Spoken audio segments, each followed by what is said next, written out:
Tikko YouTube bija viens jautājums, vai kempera kondicionieris var darboties klusām.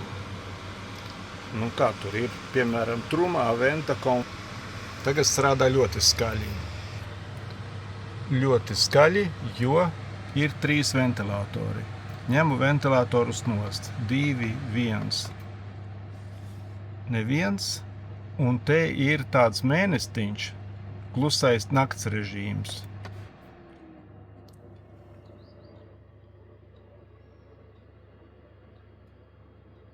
Un palika, cik es saprotu, tas ir pats klusākais režīms.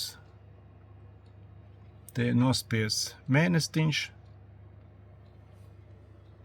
dzesēšanas režīmā, plus 22. Starp citu, šis trumā venta komforts var ne tikai dzesēt, bet arī sildīt.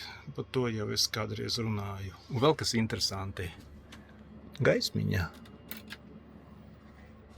Un apgaismojums. Tas apgaismojums var strādāt neatkarīgi no tā, kondicionieris ieslēgts vai nav ieslēgts. Vienkārši papildus apgaismojums.